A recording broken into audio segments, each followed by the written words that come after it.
नबी सल्लल्लाहु ताला अलैहि वसल्लम।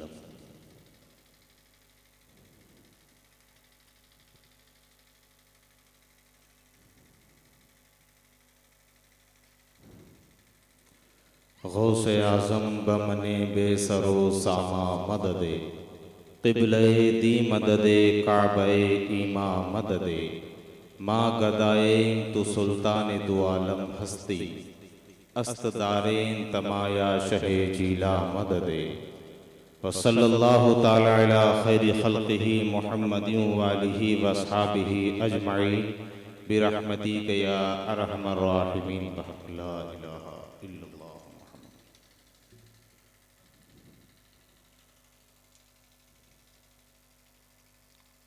स्टेज पर जलवा अफरोज सैयदी मुर्शिदी हुजूर मंसूर अली साहब क़िबला दामत बरकातुहुल आलिया, सनाखाने रसूल मोहम्मद जावेद रज़ा साहब, आपके इमाम साहब अंजुमन इस्लामिया सदर शोएब लाला, मेरे बुजुर्गों, दोस्तों, पर्दानशीन माँ और बहनों, अस्सलामु अलैकुम व रहमतुल्लाहि व बरकातुहू। नहमदुहु व नुसल्ली व नुसल्लिम अला रसूलिहिल करीम, अम्मा बाद, फ़अऊज़ु बिल्लाहि मिनश शैतानिर रजीम, बिस्मिल्लाहिर रहमानिर रहीम।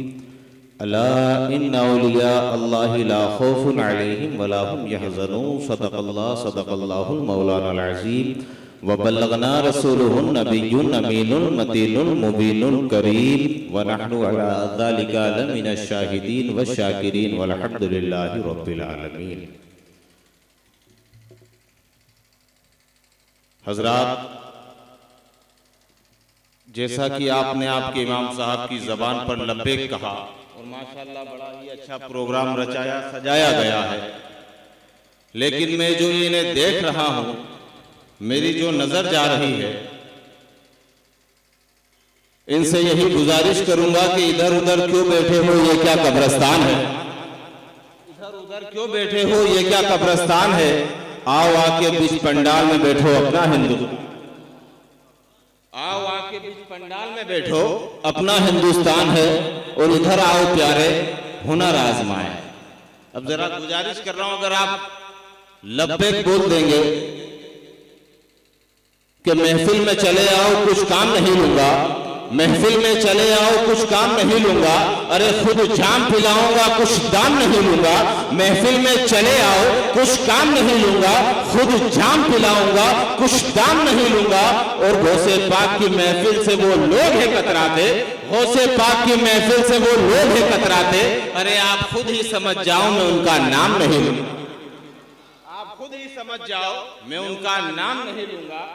और हजरात, हम तो उनके मानने वाले हैं कि प्यासे रहोगे साकिए कोसर को छोड़कर, प्यासे रहोगे साकिए कोसर को छोड़कर, अरे पी जाओ चाहे सात समंदर निचोड़कर, प्यासे रहोगे साकिए कोसर को छोड़कर, पी जाओ चाहे सात समंदर निचोड़कर। और कितना बुलंद हो गया मिट्टी का आदमी, कितना बुलंद हो गया मिट्टी का आदमी, रिश्ता रसूल पाक के कदमों से पाक के कदमों से जोड़कर। आइए हजरात, ज्यादा वक्त नहीं है, सिर्फ कुछ आपको समझाइश कर दूं और अभी जो माहौल चल रहा है उसी के मुताबिक आपके सामने कुछ अर्ज कर दूं कि हम अपने आप को जिनका फकीर कहते हैं, हम अपने आप को जिनका फकीर कहते हैं, जमाने वाले उन्हें पीराने पीर कहते हैं। हम अपने आप को जिनका फकीर कहते हैं, जमाने वाले उन्हें पीराने पीर कहते हैं। और जो चलने वाले हैं वो चल चल के मिटते जाते हैं, और जो कहने वाले हैं उन्हें दस्तगीर कहते हैं। हजरात, मैंने जमाने में देखा है, दुनिया कहती है कि गरीब नवाज का मर्तबा ऊंचा, बोल दो जरा प्यार से, गरीब नवाज का मर्तबा ऊंचा। हमने जमाने में देखा है, बेशक मेरे गरीब नवाज का मर्तबा ऊंचा है, निजामुद्दीन औलिया का मर्तबा ऊंचा है, साबिर कलियरी का मर्तबा ऊंचा है, बाबा फरीदुद्दीन का मर्तबा ऊंचा है, दाता अली हजवेरी का मर्तबा ऊंचा है। इन्हें जमाने में देखा है, बाबा फरीदुद्दीन का मर्तबा ऊंचा है, लेकिन मैं पहुंच गया बरेली, आला हजरत की चौखट को चूमा, आला हजरत की चौखट को चूम कर बोला, ए मेरे आका आला हजरत, ये जमाना कहता है कि गरीब नवाज का मर्तबा ऊंचा है, कोई कहता है कि निजामुद्दीन औलिया का मर्तबा ऊंचा है, कोई कहता है कि फरीदुद्दीन का मर्तबा ऊंचा है, कोई कहता है कि साबिर कलेरी का मर्तबा ऊंचा है। ए मेरे आका आला हजरत, जरा ये तो बता दो, मेरे गरीब नवाज का मर्तबा ऊंचा है, आपने बताया है, हमने मान लिया है, या गरीब या आला हजरत आपने बताया है निजामुद्दीन औलिया का मर्तबा ऊंचा है, हमने मान लिया कि निजामुद्दीन औलिया का मर्तबा ऊंचा है, जरा ये तो बता दीजिए कि हुजूर गौसे पाक का मर्तबा कितना ऊंचा है, हुजूर गौसे पाक का मर्तबा कितना ऊंचा है। तो आज भी बरेली से आवाज आती है, अगर मुझसे पूछना चाहते हो कि मेरे गौसे पाक का मर्तबा क्या है, तो आज भी बरेली से आवाज आती है कि वाह क्या मर्तबा ए गौसे बाला तेरा, वाह क्या मर्तबा ए गौसे बाला तेरा,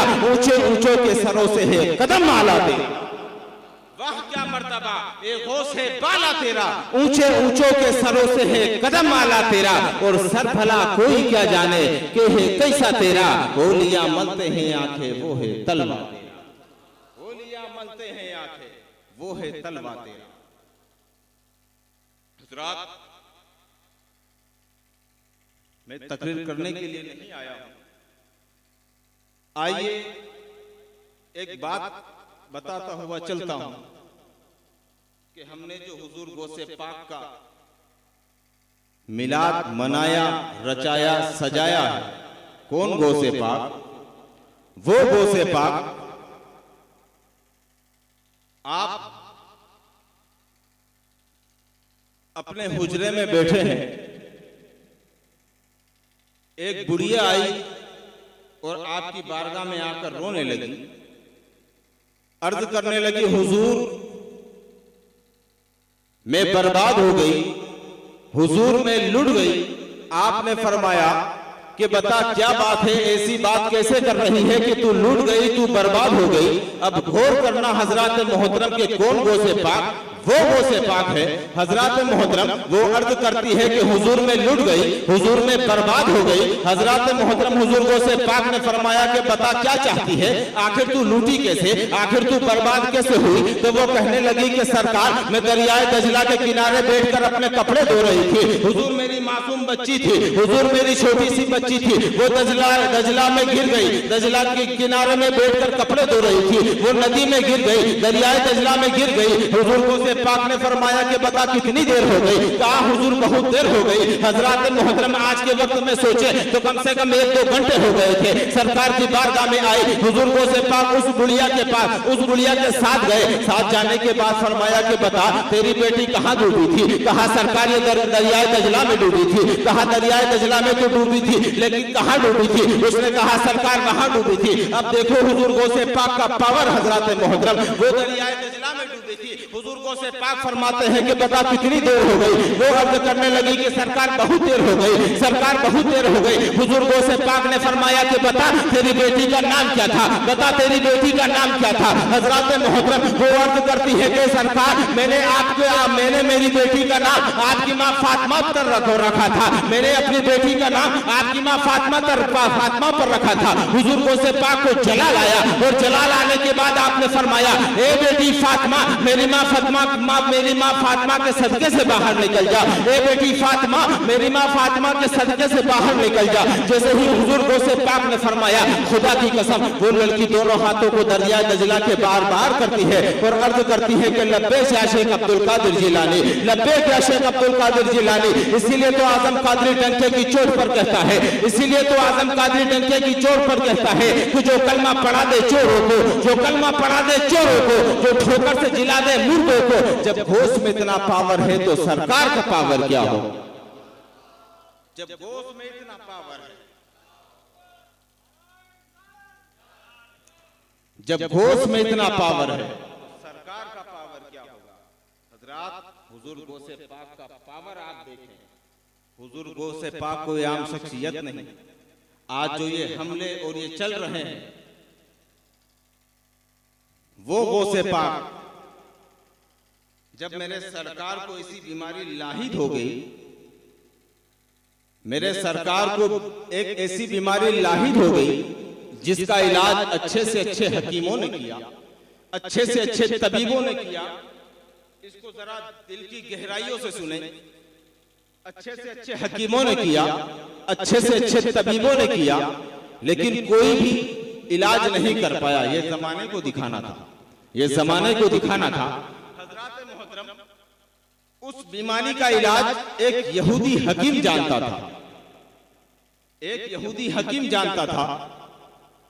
आपके मुरीद, आपके शागिर्द, आपके खिदमतगार अर्ज करने लगे कि सरकार, आपको जो ये बीमारी हुई है, सरकार इसका इलाज सिर्फ एक यहूदी जानता है, एक यहूदी जानता है। सरकार आप उससे इलाज करा ले। मेरे हुजूर गौ से पाक फरमाते हैं कि मैं और उस यहूदी से इलाज कराऊं, ऐसा ना हो कि मैं उस यहूदी का खुद इलाज कर दूं। हजरत मोहतरम बहुत ही गुजारिश की गई कि सरकार इस बीमारी का इलाज सिर्फ उस यहूदी के पास है, सरकार आप इस बीमारी का इलाज करवा ले। हजरत मोहतरम, मेरे सरकार ने सुना, आपने फरमाया कि ठीक है, मैं तुम्हारी बात मान लेता हूं, मैं उस यहूदी से अपना इलाज करा लेता हूं। आप इस बात को आगे समझेंगे। हजरत मोहतरम वो कहने लगे कि ठीक है सरकार, मैं उस यहूदी के पास जाता हूँ, उस यहूदी से पूछ कर आता हूँ। हजरत मोहतरम अब गौर करना, वो आपके मुरीद हैं, वो उस यहूदी हकीम के पास गए और जाने के बाद कहने लगे, ए यहूदी हकीम, ए हकीम, हमारे पीर साहब को, हमारे गौसे पाक को एक ऐसी बीमारी हो गई है जिसका इलाज सिर्फ तू जानता है। ए हकीम, हम चाहते हैं कि तू मेरे सरकार का, तू मेरे पीर साहब का इलाज कर दे। हजरत मोहतरम, आपने दुनिया में भी देखा होगा, अगर हमें बीमारी हो जाती है तो डॉक्टर सबसे पहले हमारे खून और पेशाब की जांच करता है। उस यहूदी हकीम ने कहा, एक काम करो कि मुझे तुम्हारे पीर साहब का पेशाब ला कर दो, मुझे तुम्हारे पीर साहब का पेशाब ला कर दो। हजरत मोहतरम, आप हुजूर गौ से पाक के पास आए। आने के बाद अर्ज करते हैं कि सरकार, उस यहूदी हकीम ने आपका पेशाब मुबारक मंगाया है। हजरत पाक ने अपना पेशाब मुबारक दे दिया और देने के बाद जैसे उस यहूदी हकीम के पास उस पेशाब मुबारक को लेकर आपके मुरीद पहुंचे, पहुंचने के बाद उस यहूदी, अब गौर करना हजरत मोहतरम, उस यहूदी हकीम ने उस पेशाब की जांच की, उस यहूदी हकीम ने उस पेशाब की जांच की, तो क्या पता, ये तो अल्लाह ही जाने उस पेशाब मुबारक में क्या हैरत नजर आई, उस यहूदी हकीम को क्या हैरत नजर आई। जैसे ही उस पेशाब मुबारक की उस हकीम ने जांच की तो वो कहने लगा कि जब तुम्हारे पीर साहब हुजूर गौसे पाक के पेशाब मुबारक का ये आलम है, तो जिसके ये गुलाम है, उस मदीने वाले मुस्तफा की जाते मुबारक का आलम क्या, उस मदीने वाले मुस्तफा की जाते मुबारक का आलम क्या होगा। वो कहने लगा कि अब मैं तुम्हारे पीर साहब का इलाज नहीं कराऊंगा, बल्कि मैं खुद तुम्हारे पीर साहब से अपना इलाज कराऊंगा। हजरत मोहतरम वो कलमा पढ़कर मुसलमान, और उन्हीं कलमा पढ़ने वालों में, उन्हीं कलमा पढ़ने वालों में 400 लोगों ने उस वक्त कलमा पढ़ा और 13 लोग आपसे मुरीद हुए, और उस मुरीद होने वाले में एक शख्स का नाम था नजमुद्दीन। अब गौर करना, जो ये हमले हो रहे हैं, ये जो चल रहा है मामला, अब गौर कीजिएगा हजरत मोहतरम, वो नजमुद्दीन आपसे मुरीद हो गए, माशाअल्लाह जवान थे, 1-2 साल के अंदर शादी हुई। शादी होने के बाद रब तबारक व तआला ने आपको नेक औलाद अता फरमाई, आपके घर में लड़का हुआ। लड़का होने के बाद हजरत मोहतरम, आप उस लड़के को हुजूर गौसे पाक के पास लेकर आए। हुजूर गौसे पाक ने उस लड़के को देखा, देखने के बाद आपने उसे अपने हाथों में लिया और अपने हाथ की उंगलियां उस बच्चे के गर्दन पर लगाई। हजरत मोहतरम, उस बच्चे के उंगलियों के निशान आ गए थे गर्दन पर। गौर करना, जैसे ही उस बच्चे को देखा, बच्चे को देखने के बाद आप गौसे पाक ने फरमाया, ए नजमुद्दीन, ये बच्चा बड़ा होकर दीने इस्लाम के झंडे गाड़ेगा। ए नजमुद्दीन, ये बच्चा बड़ा होकर दीने इस्लाम के झंडे गाड़ेगा। ए नजमुद्दीन, ये बच्चा बड़ा होकर बादशाह बनेगा। ए नजमुद्दीन, ये बच्चा बड़ा होकर दीने इस्लाम को मशरिक से मगरिब, मगरिब से शुमाल, शुमाल से जुनूब तक ले जाएगा।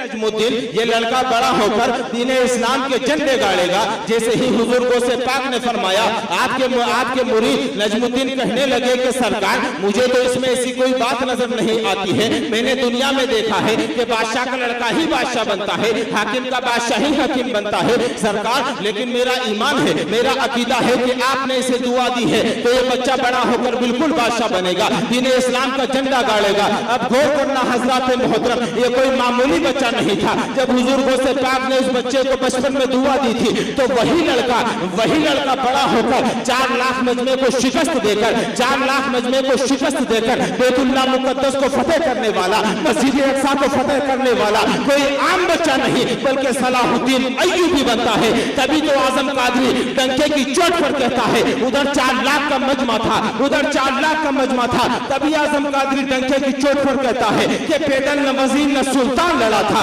पैदल न वजीर न सुल्तान लड़ा था, झूठों के बीच सच का निगहबान लड़ा था और 4 लाख के मजमे पर 12,000 का लश्कर भारी था, क्योंकि उस वक्त इंसान नहीं बल्कि ईमान लड़ा था।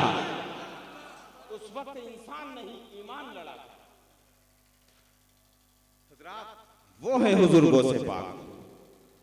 जब आपने दुआ दी है तो कोई बैतुल मुकद्दस को फतेह करने वाला सलाहुद्दीन अय्यूबी बनता है। फिर कभी इंशाअल्लाह मौका मिला तो बयां करूंगा कि माशाअल्लाह साहब को दावत सुखन देना है कि हम अपने आप को जिनका फकीर कहते हैं, जमाने वाले उन्हें पिराने पीर कहते हैं। वो मुश्किल को भी मुश्किल में डाल देता है, वो मुश्किल को भी मुश्किल में डाल देता है, जो डूबता हुआ सूरज निकाल देता है। वो मुश्किल को भी मुश्किल में डाल देता है, जो डूबता हुआ सूरज निकाल देता है। और ये कौन कहता है कि गैरों पे टाल देता है, ये कौन कहता है कि गैरों पे टाल देता है, सभी को अमीना बीबी का लाल देता है। और हमें सिखाया था बचपन में हमारी माँ ने कि नबी का जिक्र मुसीबत को टाल देता है, नबी का जिक्र मुसीबत को टाल देता है। आइए अब मैं दावत सुखन जावेद रजा बासनी साहब को दावत सुखन दूंगा कि वो आए अपने बेहतरीन अंदाज में नात शरीफ गुनगुनाकर हम सामईन के कुलूब को मुनव्वर मुजल्ला फरमाएं।